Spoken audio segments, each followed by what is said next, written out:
Lecture में मैंने आपको होमवर्क क्वेश्चन दिए थे, राइट? सबसे पहले मैं ये जानना चाहूँगा कि होमवर्क क्वेश्चन में से किसी भी क्वेश्चन को सॉल्व करने में आपने डिफिकल्टी फेस करी? हाँ, तो पहले एक्सरसाइज 1 उनके डिफिकल्ट क्वेश्चंस जो भी आपको लगे उसको मैं डिस्कस कर देता हूँ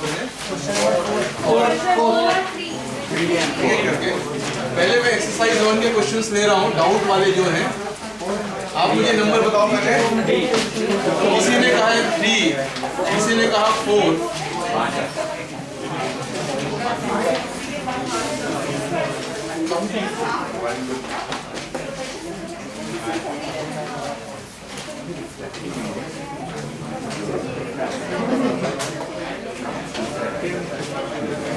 ठीक है, 3 और 4 only 2। 6 3। जल्दी बोल लो, फटाफट इसको डिस्कस कर देता हूँ ना, फिर अपन आगे। 6 का D। ठीक, एक्सरसाइज 1 के पहले फिर एक्सरसाइज 2 में आएंगे। ठीक, एक्सरसाइज 1 वाले पहले देख लेते हैं। D और F। ठीक है, चलिए ध्यान से बोर्ड पे देखें सारे बच्चे। थर्ड है, the wavefront of a light beam is given by the equation x plus 2y plus 3z equal to c, where c is arbitrary constant. Then what is the angle made by direction of light with the x-axis, with the y-axis, sorry. तो सबसे पहले थोड़ा सा इसमें maths involve है थोड़ी सी। जो equation of plane होती है, इक्वेशन ऑफ प्लेन है ना, जैसे अपन स्ट्रेट लाइन की इक्वेशन पढ़ते हैं, वैसे ही मैथमेटिक्स में इक्वेशन ऑफ प्लेन होता है। स्टैंडर्ड इक्वेशन ऑफ प्लेन जो रहता है वो रहता है ax plus by plus cz plus d equal to 0। Standard plane की इक्वेशन है, जो प्लेन होता है ना, प्लेन 2D, उसकी इक्वेशन रहती है ax plus by plus cz plus d equal to 0। तो जैसे ये प्लेन हो गया, क्योंकि वेवफ्रंट प्लेन वेवफ्रंट भी होता है। प्लेन वेवफ्रंट पढ़ा था नहीं पढ़ा था हमने? प्लेन वेवफ्रंट, ये प्लेन वेवफ्रंट है। अब इस प्लेन, ये अगर ये प्लेन है तो इसका इक्वेशन होगा, और इक्वेशन का जो स्टैंडर्ड फॉर्म रहता है, जैसे स्ट्रेट लाइन में कैसे लिखते हैं हम लोग, y equal to mx plus c, है ना, ऐसे लिखते हैं y equal to mx plus c। वैसे स्टैंडर्ड जो प्लेन की इक्वेशन है वो इस फॉर्मेट में लिखी जाती है, ax plus by plus cz plus d equal to 0। और ये जो है वो कोफिशिएंट ऑफ x है, जो x का मल्टीप्लिकेशन फैक्टर है, coefficient of y, coefficient of z, है ना, a b c। अब अगर कोई प्लेन है, ध्यान से समझना, और ये मान लीजिए प्लेन ये है, दिस इज द प्लेन, और इस प्लेन की ये इक्वेशन है ना, एक प्लेन है। अब प्यारे बच्चों, इस प्लेन की जो परपेंडिकुलर डायरेक्शन में जो रे जाएगी, इसके परपेंडिकुलर या इसके नॉर्मल, और उसको मैं सपोज n वेक्टर बोल रहा हूं, n वेक्टर। तो इस वेक्टर को लिखते हैं हम लोग इस तरीके से, a i cap plus b j cap plus c k cap. ये डायरेक्शन होती है। मैं मैथ्स के टर्म्स यूज नहीं कर रहा हूं, क्योंकि नीट वाले बच्चों को प्रॉब्लम हो सकती है। इसको डायरेक्शन रेशियोज, डायरेक्शन कोसाइंस कहा जाता है, अगर आपने थोड़ा सा पढ़ा होगा तो यहाँ पे जो a है, b है और ये c है, ये डायरेक्शन रेशियोज कहलाते हैं। बट उतने डिटेल्स में जाने की कोई जरूरत नहीं है। अगर ये प्लेन है, उसकी इक्वेशन है, तो डायरेक्टली उसके परपेंडिकुलर डायरेक्शन में जो नॉर्मल बनेगा वो क्या बनेगा, x का जो गुना है i कैप प्लस y के साथ में जो गुना है j कैप प्लस z के साथ में जो गुना है उसका k कैप। ये आपका डायरेक्शन आ गया। अच्छा, अब यार ये तो क्लास 11th में पढ़ने वाले पहले बार वेक्टर्स पढ़ते हैं बच्चे, उनका क्वेश्चन हो गया। ये अगर वेक्टर है और मेरे से कोई बोलता है कि भाई इसने, इस पर्टिकुलर वेक्टर ने y एक्सिस के साथ कितना एंगल बनाया, कितना एंगल बनाया, तो क्या तरीका रहता है करने का, dot j cap upon mod q रहता है। समझा देता हूँ। जैसे मान लो ये वेक्टर है, ये एक वेक्टर है, ये जिस डायरेक्शन में लाइट रे जा रही है, या एक डायरेक्शन है वेक्टर का, और मेरे से किसी ने पूछा कि इसने sir x axis y axis के साथ में कितना एंगल बनाया, तो आपको पता होगा कि मैं n cap co dot j cap कर दूंगा। क्या कर दूंगा, डॉट j कैप। इससे क्या होगा प्यारे बच्चों, इससे आएगा mod of n vector, mod of n vector into mod of j into cos theta. Dot product में क्या करते हो, एक a डॉट b क्या होता है, a की मैग्नीट्यूड b की मैग्नीट्यूड इनटू cos थीटा। तो मान लीजिए इस वेक्टर और y का डायरेक्शन मतलब j कैप के बीच का एंगल थीटा है, तो मैं जब दोनों का डॉट करूंगा तो डॉट करने पर क्या आएगा, mod of n into mod of j into cos theta.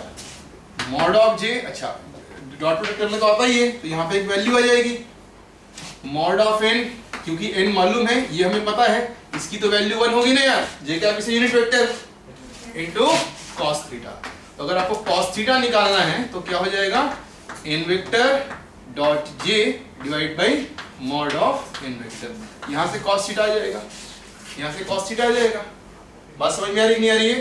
Please ध्यान से सुना इस क्वेश्चन को। ये क्वेश्चन नंबर 3 जो है उसमें उसने वेव फ्रंट की इक्वेशन क्या दी है बताओ, x plus 2y plus 3z minus c equal to 0, minus c equal to 0 है ना। ये तो मैटर नहीं करता, कोफिशिएंट ऑफ x, y और z मैटर करते हैं। तो इस प्लेन वेव फ्रंट के परपेंडिकुलर डायरेक्शन में जो लाइट रे जाएगी उसको अगर मैं वेक्टोरियली रिप्रेजेंट करूं n कैप n वेक्टर से, तो क्या लिखूंगा, 1i cap plus 2j cap plus 3k cap.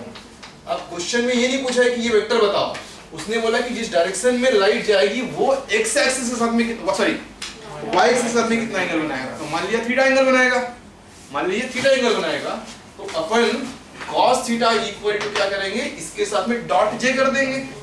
अब बताओ जब मैं इसके साथ में डॉट j करूंगा, मतलब मैं i cap plus 2j cap plus 3k cap के साथ में डॉट j करूंगा और फिर उसको डिवाइड करूंगा इसकी मैग्नीट्यूड से।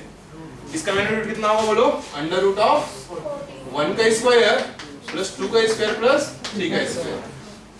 आपको पता होगा जब डॉट करते हैं तो j का j के साथ बस होता है, बाकी साथ में गायब हो जाता है। तो बताइए कितना जाएगा यहाँ पे ऊपर, 2 अपॉन कितना, रूट 14 आ जाएगा ना, रूट 14 आ जाएगा equal to cos theta. What is theta equal to students, cos inverse 2 upon root 14। ये इस पर्टिकुलर क्वेश्चन का आंसर है। तो अगर आपको ऐसा क्वेश्चन आता है एग्जाम में जहाँ पे वेव फ्रंट की इक्वेशन दी हुई है, प्लेन वेव फ्रंट की इक्वेशन, तो आपको बोलेगा किस डायरेक्शन में लाइट रे जा रही है, तो ये डायरेक्शन में जा रही है। y के साथ में कितना एंगल बना रहा है, तो डॉट j अपॉन मॉड कर देना। x के साथ में कितना एंगल बना रही है, डॉट i अपॉन मॉड कर देना। z के साथ में कितना एंगल बना रही है, dot k cap upon mod कर देना। तो हम किसी भी एक्सिस के साथ में एंगल बता सकते हैं लाइट रे का, अगर मेरे को प्लेन वेव फ्रंट की इक्वेशन दी हुई है तो। ठीक है, ये जानकारी मैंने आपको mathematics plane wave equation, plane of जो प्लेन की इक्वेशन होती है मैथ्स में, वहां से दी है।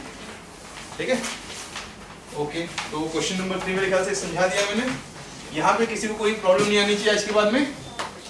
ठीक है, अब 4th पे आते हैं।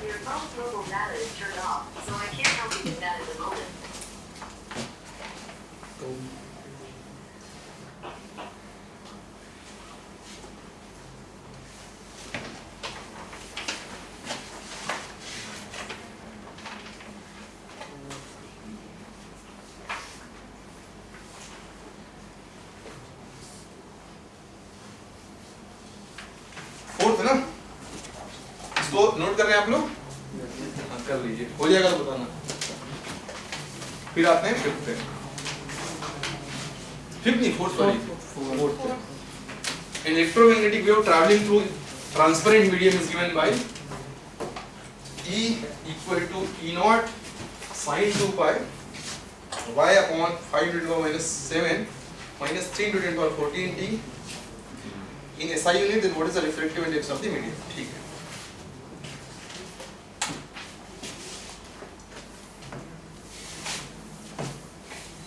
इसको मिटा दूं, हो गया ना। चलिए क्वेश्चन नंबर 4 देख लीजिए बोर्ड पे। क्वेश्चन नंबर 4 कैसे करेंगे देखो। क्वेश्चन नंबर 4 किसी स्टूडेंट से हुआ क्या, किससे हुआ, हाथ खड़े करो, आपसे हुआ, हाँ बताइए कैसे करेंगे भाई। Sir mu square to B air upon B medium किया, एयर और मीडियम को रेशियो में डिवाइड कर दिया 3 × 10 to the power 8 upon 1.5 × 10 to the power 8, तो 5.1 और वो 3 1 जा 2 जा। हाँ नहीं, पहले ये मुझे बताओ कि अपने को रिफ्रैक्टिव इंडेक्स निकालना है। इसके लिए speed of light in air या वैक्यूम पता होना चाहिए, जो कि हमें मालूम है। ये जो वेव जा रही है इसकी स्पीड आपने कैसे निकाली मेरे को बताइए।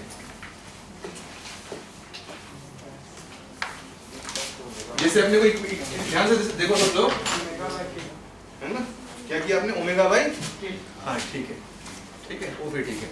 मतलब बेसिकली जब भी हमें किसी भी वेव की इक्वेशन दी जाएगी तो आपको हमेशा ध्यान रखना coefficient of T divided by coefficient of x will give you the wave speed.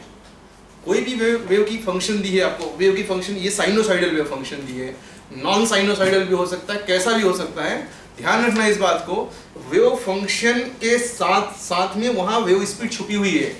कैसे निकालते हैं, coefficient of x upon coefficient of T, sorry coefficient of T upon coefficient of x, वहां से वेव की स्पीड आती है। मैं आपको दिखाता हूं, जैसे इक्वेशन है, वो नीचे वाले पार्ट को लिखने की जरूरत नहीं है ना, उससे फालतू का कंफ्यूजन होगा। तो ई नॉट साइन ब्रैकेट में, ध्यान बच्चे देखें, ब्रैकेट में देखें, इंपॉर्टेंट है, y अपॉन, प्लीज ध्यान से देखिए, 5 into 10 power minus 7 minus 3 into 10 power 14 t।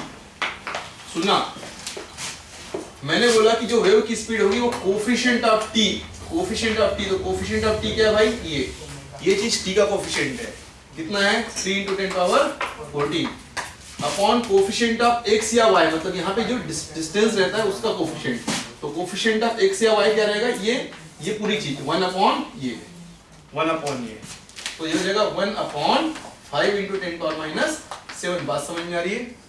इसको मैं ऊपर ले लेता हूँ, इसको मैं ऊपर ले लूंगा तो क्या हो जाएगा बताइए, ये हो जाएगा 15, है ना, 5 into 3 15, और आ जाएगा into 10 to the power कितना हो जाएगा बताओ, 7।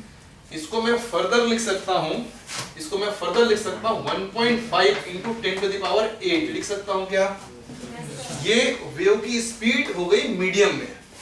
और मेरे को ये बात पता है कि वेव की स्पीड मीडियम में जो होती है वो होती है c अपॉन म्यू, क्या होती है, c upon refractive index, c upon refractive index. किसी भी मीडियम में अगर मेरे को स्पीड चाहिए तो स्पीड की लाइट वैक्यूम में divided by refractive index of the medium. तो मेरे को ये तो यूनिवर्सल ट्रूथ जैसा मालूम है, ये 3 into 10 power 8 होता है बोल के, v अभी मैंने निकाल लिया इक्वेशन को देख करके, तो मेरे लिए म्यू निकालना कोई बहुत बड़ी बात तो रहेगी नहीं। तो मैं म्यू कैसे निकाल लूंगा, c बाई v से। तो c कितना है, 3 into 10 power 8, और v कितना है भाई, 1.5 into 10 power 8। सॉल्व करने पर ये कितना आ जाएगा, 2। इसका आंसर रहेगा 2। इसमें जो छोटी सी चीज आपको जानने वाली है वो, किसी भी इक्वेशन में coefficient of t upon coefficient of जो डिस्टेंस या डिस्प्लेसमेंट या x y जो रहता है उसको डिवाइड करने पे वो स्पीड आ जाती है। ये वाला चीज अपने को यूज कर लेना है, ठीक है ना। तो आपका 4th भी करा दिया मैंने।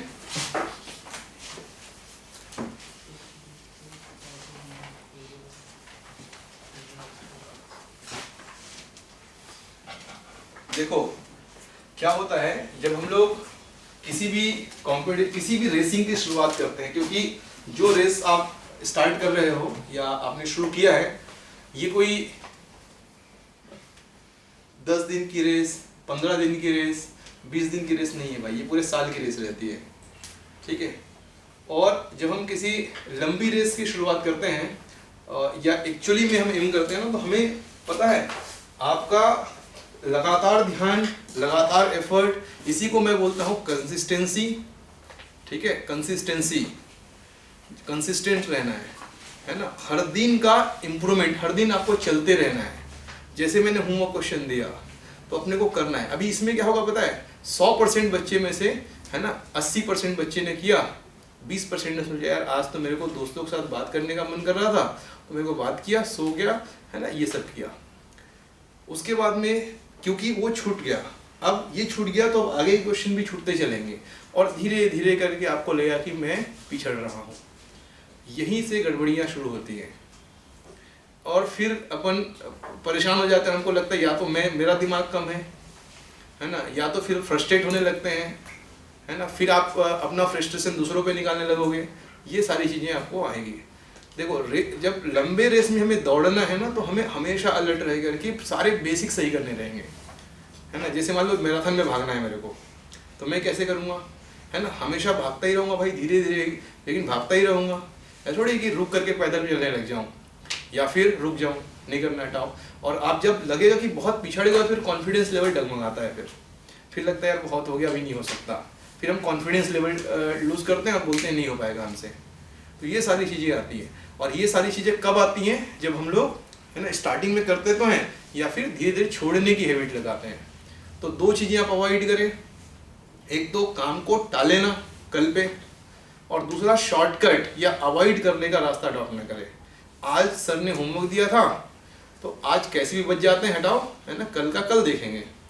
इस तरीके का एटीट्यूड अगर आपके दिमाग में आने लगा तो फिर प्रॉब्लम है, बिल्कुल भी नहीं आना चाहिए। सेल्फ मोटिवेटेड, मैं हमेशा बच्चों को ये बोलता हूँ भाई, कंसिस्टेंसी होनी चाहिए, ठीक है, consistency is the key, consistent रहना है। जो कंसिस्टेंट रहता है वही अच्छा करता है ना। एक दो दिन का नहीं कि जो जोश दिखा दिया एकदम भयंकर और फिर तीसरे दिन से डाउन, धीरे धीरे करके डाउन होने लगे और मामला गड़बड़ा जाता है। कंसिस्टेंसी आपके लिए बहुत बहुत बहुत बहुत मैटर करती है, कंसिस्टेंसी होना चाहिए। फिर दूसरा होता है पेशेंस। पेशेंस भी बड़ा इंपॉर्टेंट है, जो धीरे धीरे करके, मैं तो है ना, मैं खुद भी ये क्वालिटी सीखने की कोशिश करता हूँ अपनी लाइफ में, पेशेंस, है ना। पेशेंस होना बहुत ज़रूरी है। मतलब ये आपके केवल एकेडमिक्स के लिए नहीं बता रहा हूँ, इन जनरल भी बता देता हूँ, है ना, कि कई बार हो सकता है कि आपको फ्रस्ट्रेशन होने लगी, यार हो नहीं रहा है मेरे से, होगा, धीरज रखिए, है ना। आज फास्ट क्वेश्चन नहीं कर पा रहे हो, बट अगर आप लगातार कोशिश करते रहोगे तो ऐसा दिन भी आएगा कि आप बहुत जल्दी कर रहे होगे। ऐसे नहीं होगा कि रातों रात एकदम मैजिक हो जाएगी और मैं पूरा क्वेश्चन फटाफट सॉल्व कर रहा हूँ, ऐसे नहीं होता है, टाइम लगता है, धीरे धीरे करने से होता है, बट होता जरूर है। तो पहले आपको पेशेंस भी रखना पड़ता है, कंसिस्टेंसी रखनी पड़ती है, और फिर अगर ये दोनों आप सही से कर रहे हो तो फिर हार्ड वर्क रहता है भैया, है ना। और हार्ड वर्क का कोई सब्स्टिट्यूट नहीं है, शॉर्टकट्स नहीं होते हैं कभी भी, जो है ना, हार्ड वर्क रहता है, डिटर्मिनेशन चाहिए और एकदम लगे रहना पड़ता है, और लगे रहोगे तो फिर कर जाओगे, सही बता रहा हूँ।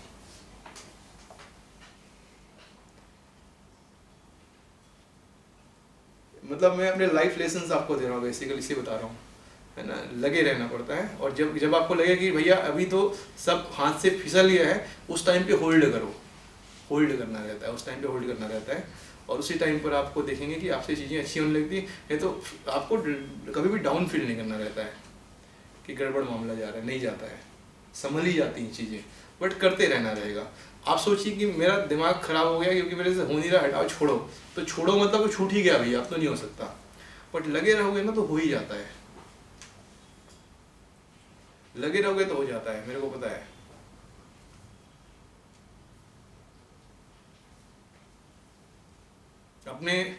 अपने खुद के लाइफ के एक्सपीरियंस के बेसिस पे मैं आपको बता रहा हूँ कि आप लगे रहोगे तो हो ही जाता है। जैसे मैं अपने टाइम पे, मैं स्कूल में, है ना, जब मैं क्लास 8th में था तो मेरा हाथ फ्रैक्चर हो गया था, ठीक है, और ऐसा नहीं माइनर फ्रैक्चर नहीं था, मेजर फ्रैक्चर था।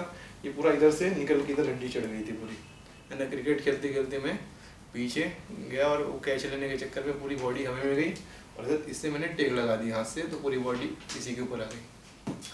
हाथ फ्रैक्चर था पूरी तरह से, मेरे कम से कम 3-4 महीने प्लास्टर चढ़ा था। मेजर फ्रैक्चर था, इसको माइनर फ्रैक्चर नहीं बोलते, मेजर बोलते हैं। और मैं कम से कम 6 महीने तक ऐसे ही हाथ रहता था, मतलब प्लास्टर खुलने के बावजूद भी, क्योंकि यहाँ पे जाम हो गया था। तो मेरे को उधर वो करना पड़ता था, मतलब थेरेपी होती थी, जिसमें जो मोम रहता ना, मोम, उसको पिघला के उधर इलेक्ट्रिकली पिघला करके ऐसा जा करके मुझे ब्रेक करना रहता था। तो धीरे धीरे करके ओपन होने लगा। पूरे 1-1.5 साल के बाद में नॉर्मल हुआ था। 8th का बता रहा हूँ, तो मैं 9th में पहुँच गया था। स्पोर्ट्स बहुत पसंद थी, है ना, खेल मेरे को बहुत अच्छा लगता है, खूब खेलता था मैं स्कूल में, और क्रिकेट के चक्कर में तो हाथ टूट गया था मेरा, ठीक है। और मेरे को स्पोर्ट्स बहुत पसंद था। मैं 8th का बता रहा हूँ, 8-9 की बात, मतलब मेंटल स्टेटस आप देखिए, और आप लोग तो 11वीं 12वीं में हो, तो ऐसे करके अपने को चीज़ें सीखना रहता। तो मेरे स्कूल में है ना एक स्पोर्ट्स टीचर थे, ठीक है, स्पोर्ट टीचर। तो मैं फुटबॉल खेल रहा था वहाँ पे सारे गेम खेलता था मैं, फुटबॉल भी, क्रिकेट भी। उधर एक बड़ा सा ग्राउंड था, मैं फुटबॉल खेल रहा था। तो वहाँ पे ना हैंडबॉल करके गेम होता है, हैंडबॉल में टीम सिलेक्शन कर रहे थे वो सर। तो वहाँ पे ना एक प्लेयर कम पड़ रहा था, तो किसी दोस्त ने कहा कि सर वो रितेश को बुला लेते हैं बोल के, है ना, उधर फुटबॉल खेल रहे हैं, उसको बुला लेते हैं बोल के, क्योंकि उनको पता था कि मैं हैंडबॉल अच्छा खेल रहा था। तो सर ने बोल दिया कि यार उसका तो हाथ टूटा हुआ है, कैसे खेलेगा, है ना। तो फिर उन्होंने किसी और को बुलाया, फिर हॉस्टल में आकर के उन लोगों ने को बताया यार सर तो तेरे को ऐसे बोल रहे थे बोल करके, तो वो चीज़ मेरे को एकदम हर्ट कर गई, मतलब ऐसे कैसे बोल दिए बोल करके, क्योंकि हाथ तो ठीक हो गया था। उसके बाद में मैंने फुटबॉल छोड़ दिया, मैं बोला हैंडबॉल ही खेल के दिखाना है ना। 11th क्लास में अपने स्कूल से पहला नेशनल प्लेयर था मैं हैंडबॉल में, ठीक है। तो इस तरीके से जब हाथ टूटा था और उस टीचर ने मेरे पे क्वेश्चन किया था कि इसके हाथ टूटा है, मतलब वो स्कूल की टीम थी, बता रहा हूँ मैं आपको। ये पहला जब आपको लगे ना कि नहीं हो सकता, उस टाइम पे आपको होल्ड करके भिड़ जाना रहता है, मतलब आपको दिमाग को पूरी तरह से ना फोकस करके रखना रहता है। मेरे अपनी लाइफ का बता रहा हूँ दूसरा इंसिडेंट, जब मैं IIT की तैयारी कर रहा था, ये बहुत फेमस इंसिडेंट है एक्चुअली। IIT की प्रिपरेशन के दौरान मेरा एक्सीडेंट भी हो गया था, है ना। बोलेंगे सर आपको बहुत होता रहता है ऐसा भी। मेरा एक्सीडेंट हो गया था और भिलाई में ही हुआ था। इधर क्या बोलते हैं, एक मस्जिद है, ठीक है, वहाँ पर अपने नवोदय के जो दोस्त थे उन लोगों के साथ में बाइक में जा रहा था मैं।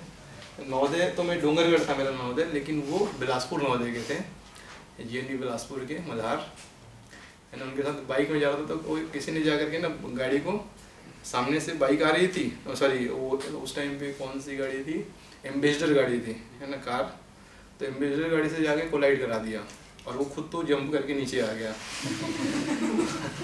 और मेरा वहीं पर बहुत मेजर एक्सीडेंट हुआ था। मेजर मतलब मैं स्पॉट पे ही बेहोश हो गया था और वो कार वाला तो भाग गया, बाकी जो आए उन्होंने कहा कि ये लड़का बचेगा ही नहीं, अब हॉस्पिटल तक नहीं ले जा सकते इसको, इसकी डेथ हो गई। मैं तो मर गया था, मतलब मर तो नहीं गया था, मतलब मैं बेहोश हो गया था। मेरे को ये सारे कन्वर्सेशन याद नहीं है, बताते हैं मेरे दोस्त। मेरे दोस्त लोगों के पैर ऐसे करके कांप रहे थे पूरी तरह से, है ना। आप सोचो कि आपके साथ अभी कोई दोस्त जा रहा है, उसका सामने एक्सीडेंट हो गया, कैसे करेंगे। सीधा से एकदम फूल करके बहुत बड़ा हो गया था, ठीक है। उसके बाद में फिर सेक्टर 9 हॉस्पिटल में ले जाया गया, ICU में ले जा करके, और मेरे को दूसरे दिन होश आया, है ना। और IIT की जो एग्ज़ाम थी वो आई थिंक 3 महीने के बाद थी। ये जनवरी के आसपास का इंसिडेंट है सर, है ना। उस टाइम पे मंगल पांडे की एक मूवी आई थी, ठीक है, वो मूवी देखने जा रहे थे हम लोग, ठीक है। उस टाइम पे मंगल पांडे की एक मूवी आई थी आमिर खान की, वो मूवी देखने जा रहे थे, मैं सही बता रहा हूँ। तो अब उसके बाद 3 महीने बाद IIT एग्ज़ाम, और मैं IIT को लेकर बहुत क्रेज़ था, मेरे को था कि मैं करके ही रहूँगा कुछ भी हो जाए। अब हो जाया, देखा हॉस्पिटल में पड़ा हुआ हूँ मैं तो, है ना। तो यार मेरे को लगा गया अब तो इस साल IIT कुछ हो ही नहीं सकता, है ना। और मैंने ड्रॉप लिया हुआ था, 12th में तो हो ही नहीं सकता, नवोदय में रहते रहते बहुत मुश्किल रहता है, ठीक है। 1 साल ड्रॉप लेना पड़ता है, ड्रॉप लिया हुआ था। तो उसके बाद में वहाँ के डॉक्टर को मैंने बोला सर मेरे को IIT देना, तो भड़क गया जोर से मेरे ऊपर, बोलता है कि यार तुम अभी बच गए इतना बहुत है, आपको IIT की पड़ी हुई है बोल करके, है ना। फिर पेरेंट्स ने बोला कि बेटा हमको IIT चाहिए ही नहीं, तुम बच गए बहुत है ना। फिर मेरे को पकड़ के घर लेकर गए, और मैं घर में, है ना, चुपचाप ऐसा बेड पे ऐसा पड़ा रहता था पूरे टाइम, है ना, क्योंकि दोनों साइड ऐसा पूरा कंप्लीट बंधा हुआ था, जबड़े टूट गए थे। अभी भी एक दांत टूटा हुआ है उस एक्सीडेंट से, एक दांत अभी नहीं है मेरे में, ठीक है। बट वो पता नहीं लगता, आपको बात करता हूँ तो पता नहीं लगता, ठीक है। तो वो जो है वैसा है ना। उस टाइम पे आप इतना लाइफ में कुछ करने को नहीं था, ऐसे लिटरली टेस्ट मैच देखता था क्रिकेट के, ठीक है। एक बॉल देखा करता था, कुछ था ही नहीं, क्या करें, है ना। उसके बाद में फिर मेरे को लगा कि यार घर वाले बोल रहे हैं और पूरा कॉन्फिडेंस लो हो चुका है, हटाओ अभी कौन दे JEE की एग्ज़ाम, कैसे देवेंगे यार, हटाओ नहीं हो पाएगा लगता है। तो फिर छोड़ने लगा। उस समय मेरा दोस्त था, है ना, अतुल तिवारी करके, JNU मल्हार का, उसने फ़ोन किया मेरे को, ठीक है। काफ़ी अच्छा स्टूडेंट था और बहुत क्लोज फ्रेंड था वो, ठीक है, था मतलब अभी है, ठीक है। तो उसका फ़ोन आया, बोलता है यार कि क्या कैसा, मतलब हेल्थ जानने के लिए फ़ोन किया था उसने। फिर बात में पूछा उसने मेरे से कि IIT के लिए कैसे कर रहा था। बोले यार नहीं दूंगा लग रहा है, मेरे को मना कर दिए बोल करके घर वाले, और मेरे को भी लगता है कि कॉन्फिडेंस लो है। तो उसने बोला कि यार ऐसा क्यों सोच रहा है, ट्राई तो कर, है ना। तेरा ऑलरेडी 12th क्लास में जब था तो हम लोगों के टाइम पे क्या स्क्रीनिंग और मेंस करके होता था, है ना। हम लोग जब आईटी एग्जाम क्लियर करते हैं तो स्क्रीनिंग और मेंस, तो मैंने स्क्रीनिंग क्लियर कर रही थी 12th पढ़ते पढ़ते ही, जो अपने आप में बहुत बड़ा अचीवमेंट था, क्योंकि किसी भी बच्चे ने 12th पढ़ते पढ़ते नहीं निकाला था, तो मैंने निकाल लिया था। तो उसने कहा कि यार तू लास्ट ईयर ऑलरेडी निकाल लिया है ना, थोड़ा बहुत भी पलट के देख ले, शायद हो जाएगा। जनवरी तक तो बहुत भयंकर तैयारी थी मेरी। मैं बोला बोल तो सही रहा यार, मतलब कोई एक इंसान मिला जो बोला हमें हेल्थ से मतलब ठीक है दे के दे देते। सब लोग बोलते थे तो बच गया बहुत है ना, अपने लिए अपने को और कुछ नहीं चाहिए।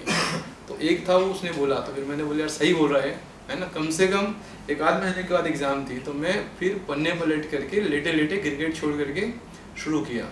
पहले से ऑलरेडी पढ़ रखा था मैंने, तो वो चीज़ें फास्ट होती गई। अब मेरे पास करने का वैसे ही कुछ नहीं था, मैं बेड में बड़े बस पढ़ने लगा। और एग्ज़ाम जब दिया आईआईटी की एग्ज़ाम, तो है ना मेरा सिलेक्शन भी हुआ और आईआईटी बॉम्बे में हुआ। और जाकर के फिर उन्हीं डॉक्टर को मिठाई खिलाए तो बहुत खुश हुए थे वो, ठीक है, कि बोले थे यार तो सही में बहुत है ना सही रहा। मतलब मेरा फर्स्ट ऐसा केस रहा जिसमें सेटिस्फेक्शन हो रहा है कि मैंने सही इंसान का इलाज किया है। तो ये भी वो टाइम है जब लाइफ में लगे कि यार कुछ नहीं हो सकता, तभी करके दिखाना रहता है। तो ये थोड़े थोड़े मोमेंट्स रहते हैं लाइफ में जहाँ पे ना बहुत डिमोटिवेटिंग लगता है। अभी कोरोना का टाइम भी जो अभी गुजरा ना, वो हम लोगों के लिए ऐसे कोचिंग इंस्टीट्यूट बहुत ही डिमोटिवेटिंग वाला टाइम रहा है। बट फिर वो लाइफ के वो मोमेंट्स हम याद करते हैं और लगता है कि नहीं यार सब ठीक हो जाएगा। भिलाई दुर्ग की 23 कोचिंग्स बंद हो चुकी हैं। कोचिंग्स में 23 कोचिंग्स। इस टाइम भी हम लोग आईआईटी रूम में है ना ठीक से पढ़ा रहे हैं, है ना, और अच्छे से पढ़ा रहे हैं, भिड़े हुए हैं, वो वही कॉन्फिडेंस लेवल रहता है। ये तो रियल लाइफ स्ट्रगल है। हम तो ऐसे स्टूडेंट एकेडमिक्स के लिए स्ट्रगल करते हैं ना, हम लोग रियल लाइफ स्ट्रगल करते हैं। तो बताने का मेरा मतलब ये है कि अपने को सीरियस मोड में तैयारी करना और हर दिन करना है। बेसिक्स राइट रखिए, अच्छा पक्का है होता है, 100% होता है।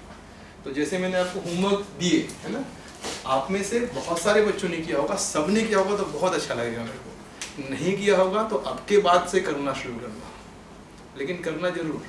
और आप स्टूडेंट बनिए और आपको रियलाइज कीजिए कि आपके लिए लाइफ में सबसे इम्पोर्टेंट हेल्थ है। उसके बाद second, third, fourth, fifth, sixth, 10th list तक सब स्टडीज ही है। बाकी चीज़ों के लिए टाइम आएगा।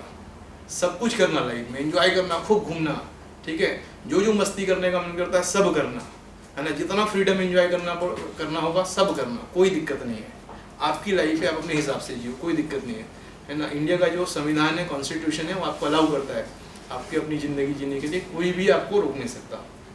लेकिन ऐसे मेच्योर पर्सन है ना, अगर आप सोचें तो आपके सामने आपको करियर बनाने का एक अच्छा खासा सुनहरा मौका मिलता है 1 साल का। भिड़ जाना रहता है। देखो आपके पास ऑप्शन, देखो डूअर तो आप ही है ना यार, मैं थोड़ी डूअर हूँ। मैं तो आपके लिए एक हेल्पिंग हैंड हूँ, मैं आपका गाइडिंग फोर्स हूँ, है ना। सारे टीचर्स आपके गाइडिंग फोर्स, सब लोग हेल्प करेंगे आपको। बट अपने को ऐसे इंडिविजुअल परफॉर्म खुद ही करना पड़ता है, पता है आपको, खुद परफॉर्मर रहना रहता है। मतलब हम ऐसे एक्सपेक्ट नहीं कर सकते, जैसे अपन जिम में भी जाते हैं, है ना, जिम में भी जाते हैं तो आपको पता है जिम में जो जिम इंस्ट्रक्टर रहता है ना, जिम इंस्ट्रक्टर मैं आपको बताता हूँ, जिम इंस्ट्रक्टर जो रहता है ना, मेरे को वो जिम इंस्ट्रक्टर बड़ा अच्छा लगेगा, है ना। अगर मैं मेच्योर नहीं हूँ तो वो जो मेरे लिए पूरा वेट उठा के देगा, उससे मेरी बॉडी नहीं बनने वाली भाई। लेकिन है ना, मेरी बॉडी में काम आएगा जब मैं खुद करूँगा। बस वो इतना बताए कि मैं क्या सही कर रहा हूँ, क्या गलत कर रहा हूँ, या थोड़ा सा हल्का सा हेल्प कर दे। समझ रहे हो? सेम चीज स्टडीज के साथ में होती है। इसलिए बार बार बच्चों को भी बोलता हूँ कि जब हम लोग लेक्चर में पढ़ाते हैं उसको ढंग से सीख लो, उसके बाद जो सेल्फ स्टडी करते हो वो आपके रिजल्ट का बड़ा रीज़न बनेगा। मतलब क्वेश्चन की प्रैक्टिस, जो सर ने पढ़ाया उसको पलट के देखना, है ना, नोट्स को पलट लेना। अच्छा, इसमें से कुछ बच्चे और मैच्योर रहते हैं। देखिए क्या होगा, आईआईटी शुरू में हमने ऑनलाइन पिछले 1 साल में बहुत बढ़िया एकदम टॉप क्लास लेक्चर्स लिए हैं। लाइव लेक्चर्स में बहुत 1 नंबर कंटेंट है ना। अगर आप फिजिक्स के लेक्चर्स जाकर के देखोगे, बायोलॉजी के लेक्चर्स जाकर के देखोगे आपको, तो आपको महसूस होगा कि क्या शानदार कंटेंट पढ़ाया है हम लोगों ने, बहुत ही शानदार। मतलब इतने शानदार कि अगर मेरे को फिर से बोला जाए कि आप इस टॉपिक को पढ़ाओ तो शायद मैं उतने अच्छे से एकदम बार में नहीं पढ़ा पाऊँगा, क्योंकि एक पे बहुत मेहनत करके लेक्चर डिलीवर करा है। ठीक, ये जो लेक्चर्स हैं वो केवल IIT शुरू के बच्चे नहीं देखते हैं, आपको पता है, ये पूरे इंडिया में देखते हैं लोग। लेकिन वही बच्चे जो सीरियस हैं, टाइम पास करने वाले नहीं, टाइम पास करने वाले बच्चों का अलग अलग रहता है लेक्चर देखने का प्लेस, वो अलग जगहों पे देखते हैं, वहाँ पे मस्ती होती है, मजाक होता है, जोक मारे जाते हैं। हम लोग के लेक्चर में नहीं होता है, एकदम टू द पॉइंट समझाते हैं। इस लेक्चर को देखने के बाद में मेरे को बहुत सारे व्हाट्सएप मैसेज आते हैं, बहुत सारे अलग अलग जगहों से, कि सर मैं यहाँ से बोल रहा हूँ, मैंने आपका लेक्चर देखा, बहुत अच्छा लेक्चर सर, मज़ा आ गया है ना, थैंक यू सर, ये सर वो सर, खूब सारे, समझ रहे हो। तो यहाँ पर आप में से भी कुछ बच्चे ऐसे स्मार्ट हो सकते हैं जो इस चीज़ को रियलाइज़ करेगी। हम लोगों के IIT शुरू में है ना प्लेलिस्ट बना के सर लोगों ने दे दी है, तो एक काम करते हैं, हम अपना एक अलग स्पीड पकड़ते हैं, एक पैरेलल ट्रैक पकड़ते हैं। जैसे अपन 12th में हैं या ड्रॉपर हैं, तो हम एक काम करते हैं, ऑफलाइन लेक्चर तो कर ही रहे हैं, ठीक है, हम एक पैरेलल में खुद से इंडिविजुअल है ना, सारी चीज़ें आपको ऑफलाइन में पढ़ाएंगे, इधर पढ़ाएंगे, पूरा पढ़ाएंगे, बट स्टिल कुछ बच्चे एक्स्ट्रा टाइम निकाल कर रखिए, उन लाइव लेक्चर के थ्रू कुछ पहले से सीख के रख सकते हैं, जो आपको इन्हीं में हेल्प करेगा।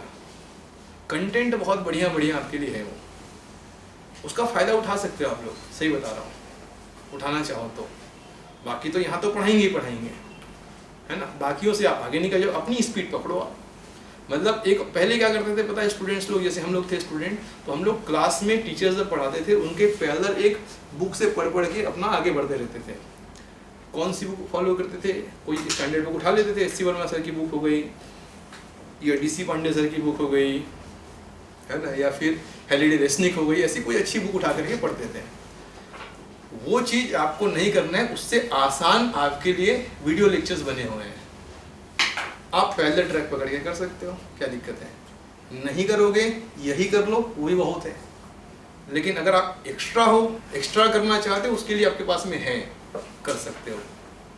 मैं आपको बेट लगा सकता हूँ, इतने ऑर्डर्ड वे में, इतने अच्छे से सारी चीज़ें सिस्टमेटिक वे में समझा के दिया लेक्चर्स में, मतलब मेरे को खुद भी, अगर मान लीजिए मैं 2-3-4 साल नहीं पढ़ाया, सारी चीज़ें दिमाग से उतर गई, मतलब एक ऑर्डर होता है ना पढ़ाने का, यार 3-4 साल बाद मेरे को फिर से बोला जाए कि आप वापस से पढ़ाओ 4-5 साल के बाद में, तो मैं अपने ही लेक्चर देख करके फिर से एक बार आपको पढ़ाऊँगा। ये है, क्योंकि 4-5 साल में मेमोरी में एक ऑर्डर चला जाएगा, हालांकि सारी चीज़ें आ रही होंगी, बट एक ऑर्डर रहता है पढ़ाने का, इसके बाद में इसमें ये एग्जाम्पल्स आने चाहिए, है ना, वो ऑर्डर में अपना ही लेक्चर देख करके पढ़ाऊँगा। इतने शानदार लेक्चर का कलेक्शन है, लेकिन वो केवल और केवल कंटेंट पे काम हुआ है वाला ना।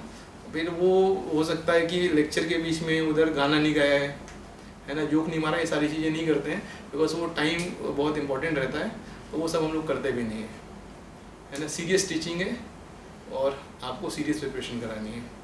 बाकी समझ आ रहा है आपको मैं क्या बोलने की कोशिश कर रहा हूँ। तो मेरा ओवरऑल जो कहने का मतलब है, आज सैटरडे के दिन है ना, आपको ये समझा रहा हूँ कि ऑफलाइन में जब हम पढ़ रहे हैं तो सिस्टमेटिक में होमवर्क अगर बोला जाए तो करो, क्वेश्चन को सॉल्व करो, और केवल सर ने तो करा दिया, क्या दिक्कत है, सर तो करा देते हैं, हमने समझ लिया, हो गया हमारा काम। लेकिन यहाँ पे सीखना है, ये बाई ये करके स्पीड आती है। तो आप अगर ट्राई करके रखे रहोगे और नहीं कर पाए होगे तो आपके दिमाग में घुस जाएगा, अरे यार बहुत सोचा मेरे से हो नहीं पाया, सर ने ऐसे बताया, मेरे दिमाग में हमेशा के लिए घुस गई चीज़। समझ रहे नहीं समझ रहे क्या बोल रहा हूँ, ध्यान रखना इस बात को। चलिए अब आते हैं 6D पर।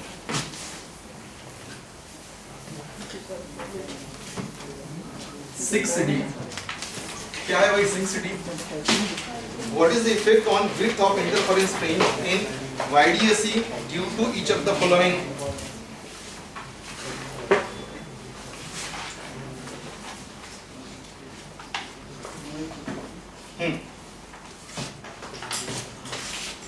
देखिए भाई,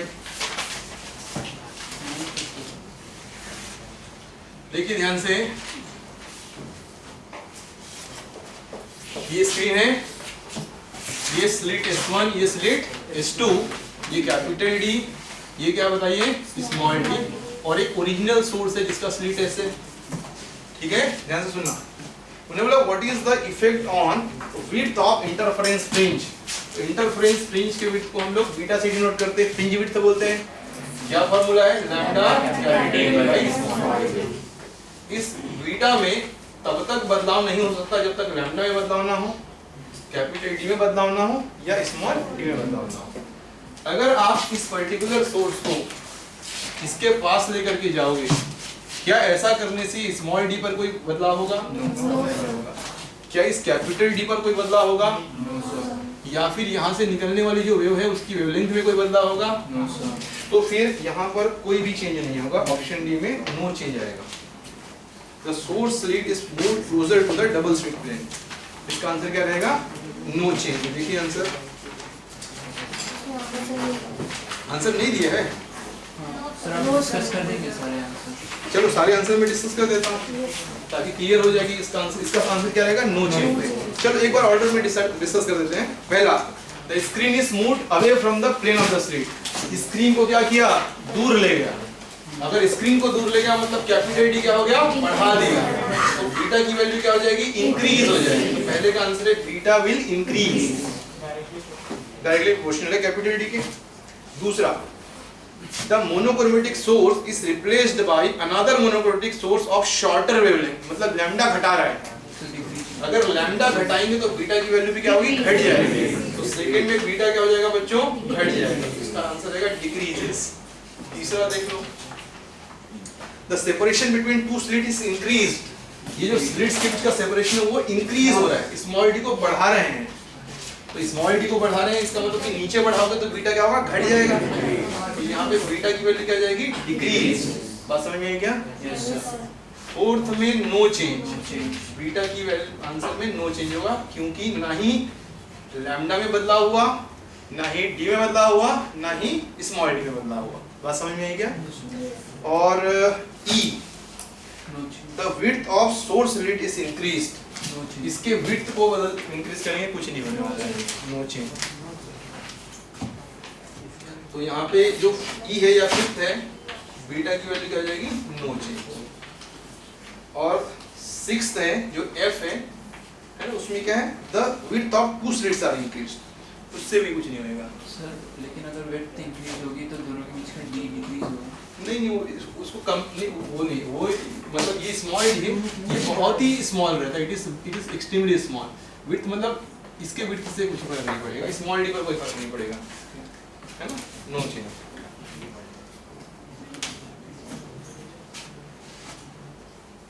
ठीक है। जी वाला जो है उस पे हम डिस्कशन बाद में करेंगे। जो जी है मैंने इसको होमवर्क में नहीं दिया था, है ना? इसको होमवर्क में नहीं दिया था। तो चलिए समझ में आया क्या सबको? अच्छा एक और चीज ना, अच्छा कुछ बच्चे लोग हैं जो लोग पुराने टाइम से तैयारी कर रहे हैं और उनको पता है कि उन्होंने कहाँ पे मिस्टेक करी है। सबको पता है कहाँ पे मिस्टेक करी, कैसे मिस्टेक करी है। रेगुलर नहीं रहेंगे, है ना, या पढ़ाई को सिस्टमेटिक वे में, एक ऑर्डर्ड वे में, होमवर्क को प्रॉपर वे में नहीं करेंगे तो डेफिनेटली उन पर इम्पैक्ट पड़ता है। सबको पता रहता है, उनको भी पता है, सबको ही को पता है कि कहाँ पर मिस्टेक हो रही है। तो आप अपने एक्सपीरियंस से भी सीख सकते हैं, जरूरी नहीं कि कोई सर बताए तभी सीखेंगे। भैया एक्सपीरियंस से भी इंसान सीखता है ना? और मैच्योर हो जाओ। टाइम निकल गया, वो वाला टाइम निकल गया जब मम्मी पापा लोग कहते थे कि बेटा दूध पी ले, खाना खा ले, है ना? वो टाइम चला गया भाई, वो टाइम चला गया, अब खत्म हो गया वो टाइम। अब टाइम है कि अपनी लाइफ अपने तरीके से जीने की तैयारी करी जाए। अपने लाइफ अपने तरीके से जीने की तैयारी करने का मतलब है कि हम अपने पैरों पे खड़े होने की डायरेक्शन में बढ़ रहे हैं। बहुत जल्दी आप कॉलेज में जाने वाले हैं और उसके बाद में आपको रियल लाइफ में एंटर करना पड़ेगा। तो कॉलेज एंट्रेंस के लिए ही आप तैयार हो रहे हो, यही टाइम है। जितना अच्छा स्टेप आपका पहला पड़ेगा, पहला कदम पड़ेगा, आगे की जर्नी बड़ी शानदार होती है। और नहीं तो फिर स्ट्रगल का टाइम रहता है, बहुत दिक्कत जाती है ना? बहुत सारे जानता हूँ चीज़ें, बहुत सारे एग्जाम्पल्स भी जानता हूँ। सही कदम आपके पढ़ने चाहिए। स्टार्टिंग सबसे इंपॉर्टेंट स्टेप है। 12th के बाद आप कौन से कॉलेज में एंटर मार रहे हो। बहुत सारे बच्चे रहते हैं नीट वाले, है ना, 4-4, 5-5 बार ड्रॉप लेते हैं।